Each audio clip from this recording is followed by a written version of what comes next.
Welcome to the Ken Harbaugh Show. I have been saving this conversation for some time, and I think now is that time. Dr. Tania Israel is a professor of counseling psychology who is also an expert on media polarization and how to limit its effect on us. I believe that we have an historic opportunity in the candidacy of Vice President Harris to turn the page on an era of politics that has been defined by division, resentment, and hate. But that is going to take real work, and it's going to take rejecting many of the tropes and stereotypes amplified by a media ecosystem that thrives off of fear. Dr. Israel has studied that ecosystem, and she also understands human psychology. I think you'll really appreciate her insights. Here is me and Dr. Tania Israel. My guest today is Dr. Tania Israel, a professor of counseling psychology at UC Santa Barbara. Her new book, Facing the Fracture, helps readers to reduce toxic input from media, manage polarizing thoughts and feelings, and engage effectively with others. Dr. Israel, welcome to Burn the Boats. Thank you so much, Ken. I'm so happy to be here. You write in your book that the real danger to America, quote, isn't from extreme views on the left or the right, but from those who disengage from politics due to stress from the political divide. I'd love for us to unpack that today because as I see it right now, it seems like the real danger is from those on the right who are seeking to undermine democracy. How should I be thinking about that differently? Well, I can certainly understand why you're seeing things that way, because there are a lot of things to be very concerned about.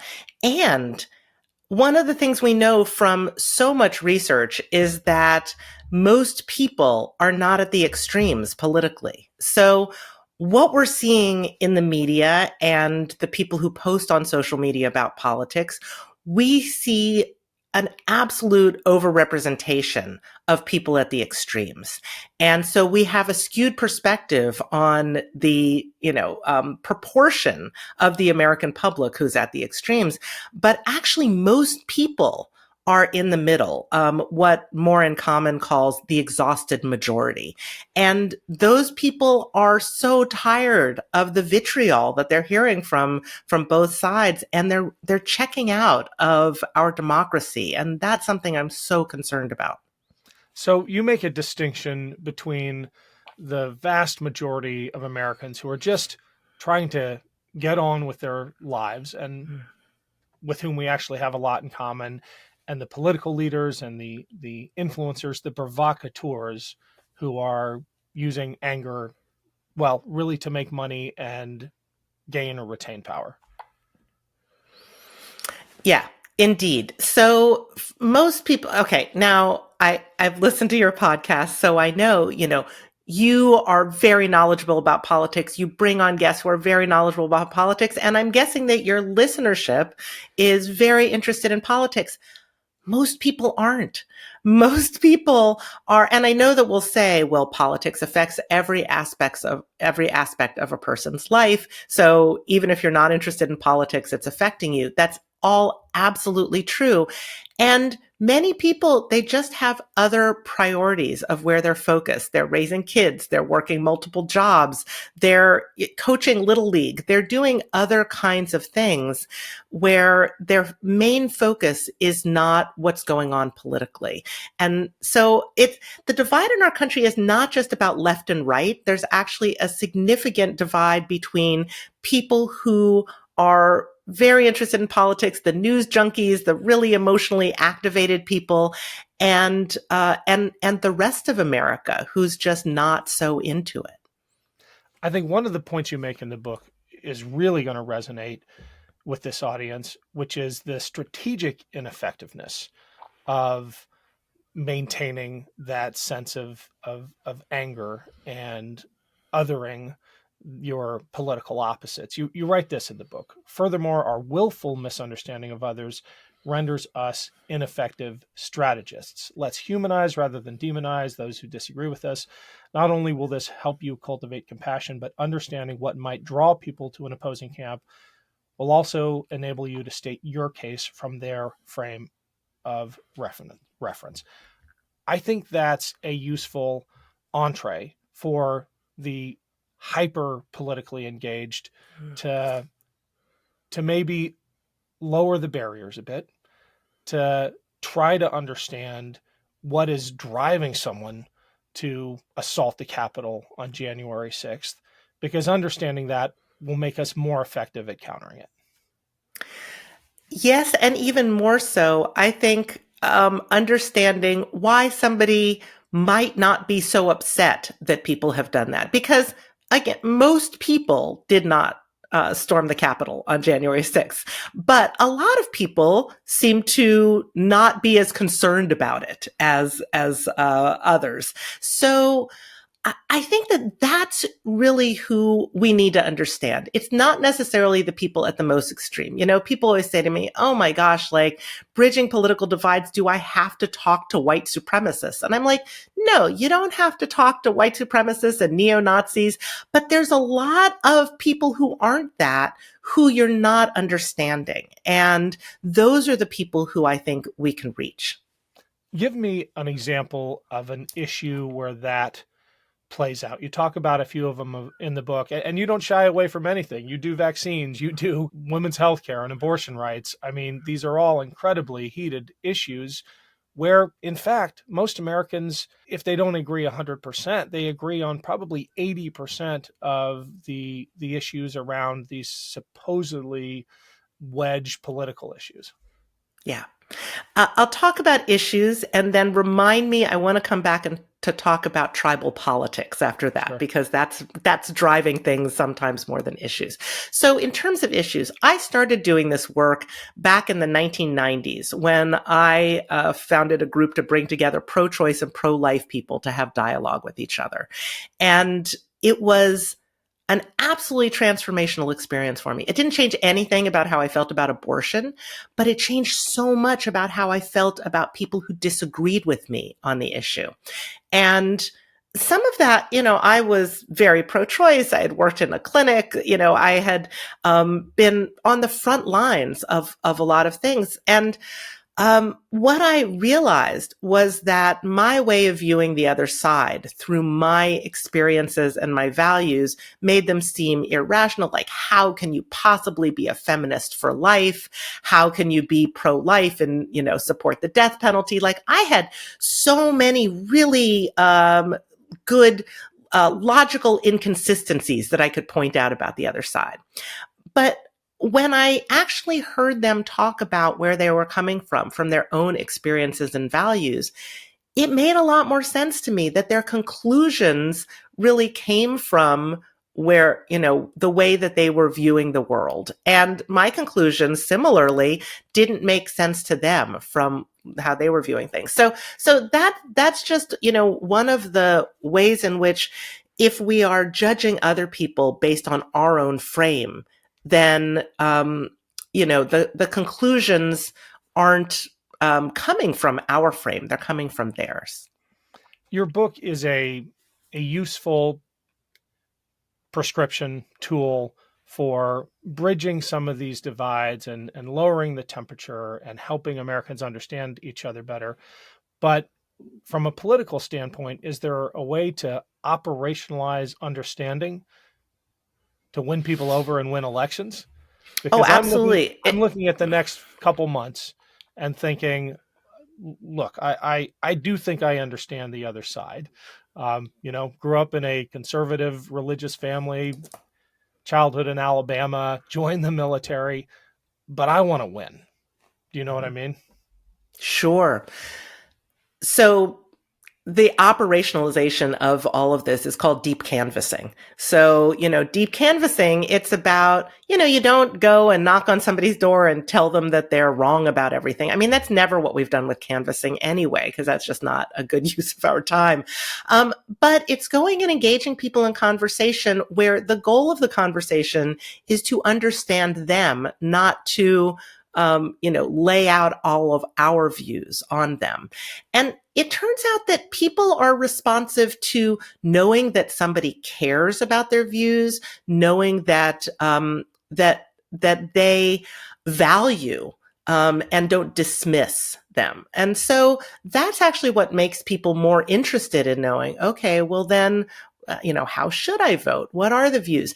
And frankly, so I'm on the left. We don't do a good job of that all the time. We can be very dismissive. I'm going to say, something that I'm seeing going on right now, because people on the left say, oh, those people on the right, they're hostile and they're mean, and all of this, they're gonna take us down.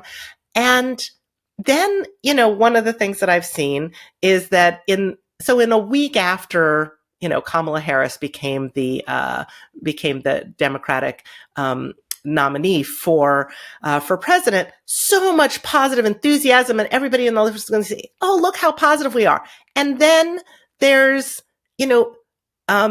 these memes and all of this stuff about like Vance having sex with a couch, and I cannot tell you how much I have seen that, and how much I've seen people like talk about misinformation, like believing that that's actually true and spreading that further. And I'm like, oh, come on, people. This is not showing our best selves. This will drive people away because then people say, oh, they're mean.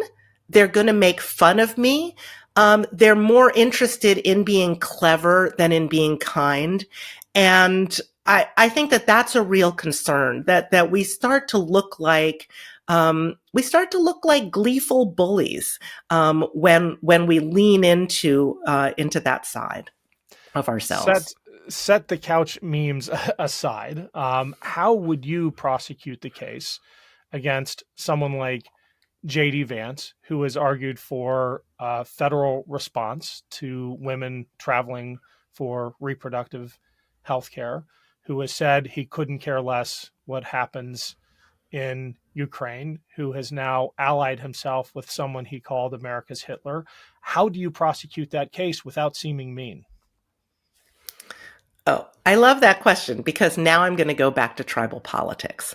It turns out that our job as Americans, there's people who it's their job to prosecute that case. If you're running for office, then sure. Most of us are not elected officials, and we're not pundits, even though we all seem to think we're supposed to be political strategists at this moment. But it turns out that we are friends, we are family members, we are community members and coworkers. And the way to reach other people in our circles is not by prosecuting a case. We think that what we're supposed to do is debate. But if you think about in a debate, you've got your side, you got the other side, and then you've got an audience. And you are never thinking that you're going to make such a good case that the other team is going to go, oh my gosh, you're absolutely right, and come over to your side of the podium and be on your team. No, you're trying to convince some kind of outside evaluator, a judge, the audience, voters. So, when we do that with other human beings, we don't win, because we think that we're supposed to be laying out all of our facts and figures and rationales, and that's somehow going to convince them. Even in a formal debate, that doesn't, and that's not what we're trying to do. So what we need to do is create human connection where we show that we care and that we're interested in knowing what somebody else has to say, that we're seeking to understand. We're not seeking to prosecute a case. You write about the power of stories over facts and narrative over, I'm putting words in your mouth now, but narrative over Venn diagrams and pie charts, right? Stories connect with people in a way that data doesn't. Yeah, absolutely. So we think also that we're supposed to be, laying out the statistics, and that it turns out, so I'm a psychologist, so I can say we know this from research, that doesn't actually convince people. But if we can tell a story, that's much more helpful. Even if we're having conversations with people on our own side, I think this is helpful, because the conversations I hear so much these days is, somebody will state whatever they saw in the latest op-ed, and then the other person will go, yeah, right. And that's like the end of the conversation. It doesn't go very deep. It's not even frankly very interesting. What's more interesting is saying, well, this is how I got here. This is how I came from, where I grew up to the perspective that I have, or this is how this thing changed my view on things. And that's something people are much more interested in and gives us much more depth and nuance. I mean, one of the things that I learned about abortion is that most people's views on abortion can't fit on a bumper sticker. Like, we have more nuanced views. We have experiences with things that if we talk about that instead of, talking about slogans, then we have a much better chance of reaching people. Can you talk about the difference? I'm going to reference the book here between ideological polarization and affective polarization. This is a distinction I did not appreciate before. So we talk about our country being really polarized. So ideological polarization is about the distance between our views. Like, how much does the left disagree with the right? And it turns out that there's been some increase in that over the years. But that, in my view, is not what is actually going to take down our democracy. What is actually eating away at our social cohesion is affective polarization. And that is the hostility, the animosity, the mistrust we feel toward people who disagree with us, people on the other side. And we can see how that is eating away at our relationships with other people. And frankly, that's what is the greatest problem for our democracy. In a democracy, we should have different views. We should be able to have different points of view. I mean, otherwise it's not a democracy. But we should also be able to value and respect people who hold another view and be able to talk about it. Have you heard from conservatives, either after your TED Talk or from the galley copies of your book that have already gone out, about this approach to bridging the ideological divide? I'm asking because I'm wondering if there are fundamental temperamental differences between the left and the right in how they think about reaching across to the other side. Mm-hmm. What I hear a lot, I will say, from the left is people saying, well, we want to do dialogue, but does the other side, that this is everybody's concern. I do these workshops and people are like, yes, but how many liberals and how many conservatives come? Because we think that the other side doesn't want to do this. Well, it turns out that, people from all sides of the spectrum are interested in this and willing to do this. But also people from all sides of the spectrum are really skeptical and are in fact opposed to what I'm doing here in terms of bridging divides. It goes against the strategy of both camps. Because if we say, oh, these people are reasonable and we can have a conversation with them and we can seek to understand them because there's something valuable to understand, then that flies in the face of, look at those weird people over there. Why would we talk to them? They have no morals. They are uninformed. It's Ken Harbaugh. Quick break here because I have two favors to ask. We're off to a great start with the Ken Harbaugh Show on YouTube, but the podcast needs a little love. Please click the link below to follow, rate, and review. The success of shows like this really does depend on those ratings. And if you haven't yet followed me on Patreon, please check it out. It's free to sign up, or you can pitch in a few bucks a month. Every dollar goes back into this show and our pro-democracy efforts, including the reporting from Ukraine. Go to patreon.com/Ken Harbaugh. Thanks for the support. Do you think the propensity, even tolerance of violence on the right is a differentiator? And I'm not talking about property damage and the things that the modern left often engages in as a form of protest, which itself I don't condone in any way. But we've entered a new era in which we actually have to fear for our physical safety when engaging with the other side. This isn't a uniquely American phenomenon, but it is exacerbated in America by the fact that there are 400 million guns, by the fact that the right increasingly thinks that political violence may be necessary to, quote, save the country. That has to affect the interpolitical, let me say that again. That has to affect the calculus around engaging with the other side when it comes to political differences. I hear people talk a lot about feeling unsafe. And so I always explore that. I'm like, oh, like, tell me about like feeling unsafe in a conversation with somebody. And they say, oh, well, I don't actually think that there's going to be physical violence, but I feel like they don't think I should exist, or I feel, some sense of threat from them. So I think that that's one of the things to differentiate is between feeling actually physically imperiled and feeling like you need to protect yourself from a threat in a more vague way. Because frankly, our fight, flight, or freeze response gets kicked up when we sense any kind of threat, even if that's a threat to our identities and our values, and not a physical threat.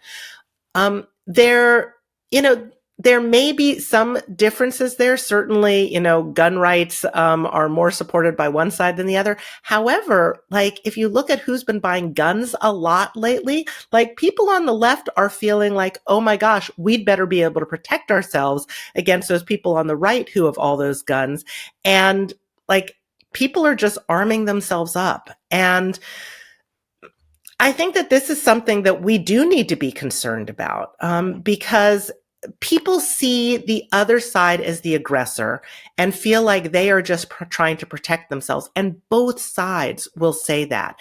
And frankly, the more... Okay, go ahead. I think I have to point out a clear distinction between those who, out of fear, feel the need to arm up to protect themselves, and those who fetishize the AR-15, wear an AR-15 pin after a school shooting, pose with weapons in their Christmas cards. It is one side that is doing that and creating this air of violence and menace. And that has changed the tenor of our political conversations. And that is blame that cannot be evenly distributed. And that's fine. I mean, I don't think everything needs to be evenly distributed, but I guess I always go back to, okay, what's your goal? And my goal is always to say, all right, well, yes, we can prosecute that case. We can point out all those things. Or we can say to somebody who has who owns a gun, like, tell me about, like, why do you own a gun? Like, what's your experience with that? What's your history with that? What's your motivation? And we can have a human conversation about it. So laying out all these things and assuming that everybody owns a gun because because of that kind of culture of fetishizing weaponry, that's not where a lot of people are coming from with gun ownership. And like, you'll talk about, yeah, we agree about a lot of things. Americans agree that there should be some regulations on guns. And if we focus on that extreme of those who fetishize them, we're losing all those other people who could actually be allies and who we could work with on things. Yeah. I guess I just don't think our politics reflect the reality of where most Americans are. And for the next couple of months, that's where I need to live. And the fact that we have a Congress that is defending bump stocks, a Supreme Court that has made them legal again, when the vast majority of Americans don't want that. I'm just trying to, bridge that gap, right, between what my neighbors say they want and what they're voting for. Mm-hmm. Yeah. So again, most of us are not elected officials, but even the elected officials are trying to work together on some things. We don't see much coverage of that in the media. And so again, we can focus on all of those ways that we're embattled and that there's, where things have just ground to a halt in some ways, or that things are moving in directions that we're really concerned about. And I understand that. I am concerned about those things too. And at the same time, I say, all right, what's my goal? Where can I be most helpful? And I'll tell you the other thing. There's a whole movement that is focused on bridging divides and strengthening our democracy. And we hear so little about that in the media. So yes, there's certainly ways that we're at odds, but there's also ways where, the Governors Association is, doing this Disagree Better campaign, and that's led by Republican Utah governor. And so there's ways in which we're just not paying attention to all of the information here. So and this is where we can talk about misinformation some too, but really I think one of the things we need to pay attention to is how what we're being exposed to is really skewed, and is really skewed in a way that's showing us all of the conflict, and that's really emotionally activating. And that frankly just isn't good for our health. That's where I want to go. The disinformation, the rage scrolling that so many people do, that I catch myself doing sometimes, it's not only damaging to our politics, it's damaging to our health, certainly to my sleep on many nights when I see the latest thing that the former president said, or you name it, J.D. Vance. Can you talk about the damage that is doing to the fabric of society and to us as individuals? Absolutely. So the way we consume media and the way we engage with social media, well, we're not doing it in very good ways. Like, we've got to figure out how to consume media in healthy ways before it consumes us, because as it can be emotionally activated. And the doom scrolling, that's really, social media is kind of set up to do that. Like, it's going to keep feeding you things that you keep looking at. And so if you keep engaging with emotionally activating material, it's like, oh, okay, I'm just going to give you more and more of that. And then we just get drawn into it. So one thing about that is that level of emotional activation. Yes, people are losing sleep. This American Psychological Association does a Stress in America study every year. The level of stress related to political conflict just keeps going up.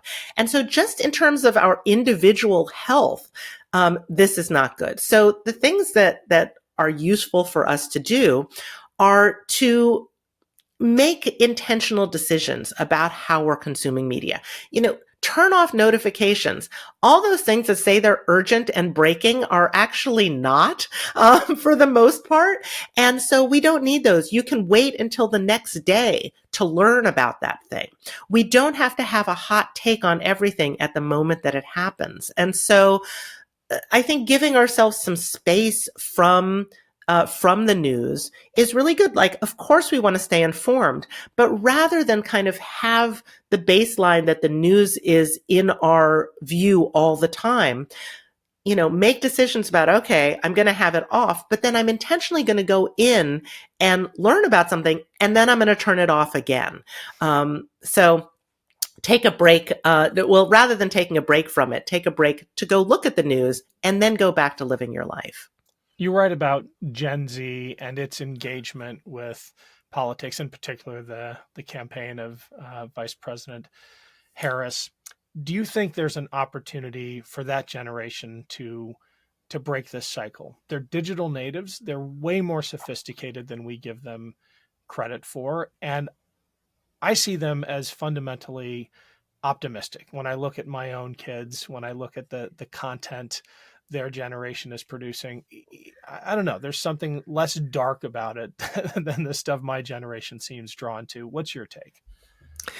I think that, oh my gosh, Gen Z has been, I have seen so much Gen Z stuff lately, because they're excited about things that are going on. I mean, I see everybody wanting some vision and some enthusiasm and not just the arguing back and forth. So something that we can all get behind, maybe do a TikTok dance about, like that's really great. But not only that, it's not only the sort of light, fun stuff, but I'm really seeing some organizing.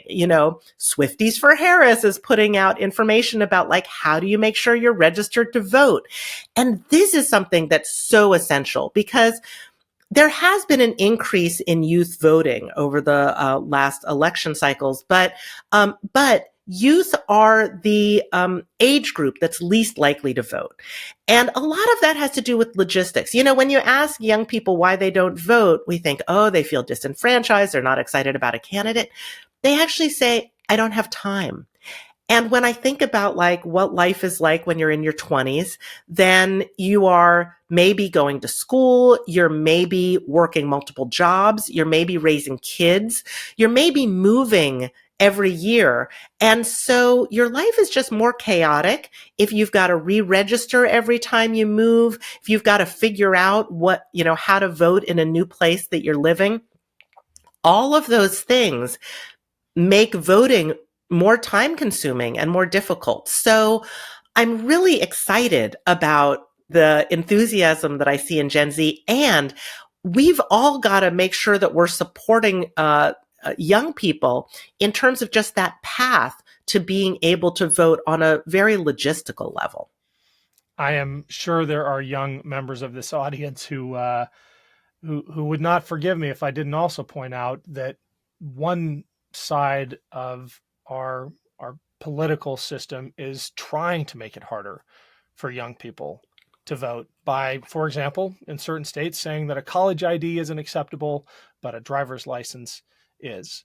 Or in Kenyon College in my home state a few years ago, the lines to vote because of the lack of polling places were hours and hours and hours long. That is systematic. I don't know that there's a question here, but I think one of the reasons young people are frustrated is that they're marginalized when it comes to the franchise. Yeah. So there's not a question, but I do have an answer.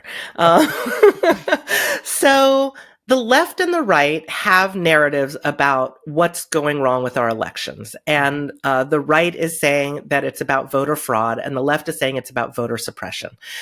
So it turns out there's voter fraud, absolutely insignificant. Voter suppression, like there are things that are going on that's making it harder to vote. Even more so than either one of those, the problem is voter disengagement. It's the people who aren't even trying to vote. And that's who I want to engage. So I think that those are the people who, if we can get them engaged, that strengthens our democracy considerably. So that's where trying to lower the vitriol is going to maybe draw them in more, where trying to just understand where they're coming from and have that kind of conversation rather than going in with, with all of our arguments, that's going to do a better job at reaching them. They're the ones who say, oh, both sides are the same. And I know when I hear that, I think, how can anyone think that the Republicans and Democrats are the same? They're so clearly different.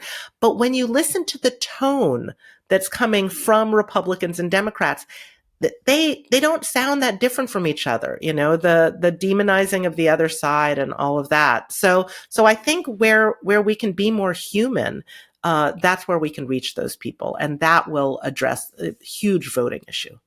What are your biggest fears? And we'll end, don't worry, with your biggest hopes, but what are your biggest fears over the next couple of months going into the most significant presidential election of our lifetimes? Sure. I know this is such a challenging time. So one of my fears is because I know that the more that people believe that the other side will do things to circumvent our democracy, then the more we feel like, oh, well, then we'd better do that too. And the same thing with violence. If we think that the other side is going to be more violent than we think, well, then I guess, it's okay if our side is more violent. It's those misperceptions of the other side, because actually these are real misperceptions that we have that are between what we see in the media and our own cognitive biases. Like, we have really skewed perceptions of how divided we are, of who the people on the other side are, and not only how extreme what they believe is, but how likely it is that they're actually going to do something to undermine democracy. We, for the most part, all believe in democracy, but the more we misunderstand that, the more likely we are to do something that's going to undermine our democratic system. And that's the thing I'm most concerned about. I'm most concerned about the way that our misperceptions of political division and of the other side are going to, really diminish our support for democratic processes and principles. Okay, let's try to end on a more uplifting note. What's your biggest area of optimism and hope going into the November election? I'm so glad you asked. People keep framing me as the hopeful closer, so I'm going to be the hopeful closer here. Everything that we can do, and that I recommend in my book, that will help us to navigate these times of political division, how we consume news, correcting our misperceptions, developing resilience, intellectual humility and perspective taking, engaging in our communities. All of these things are not only going to help us as individuals to be healthier people, but they're all going to help us to be better partners, better coworkers, better community members. They're going to strengthen the fabric of our country and of our democracy, whether we're in politically challenging times or not. So this is an opportunity for us to recognize where we don't necessarily have all of our skills in place.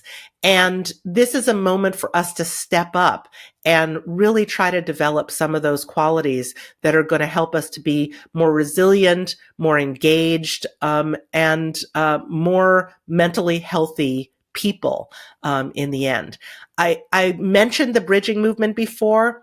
That is the thing that makes me most hopeful.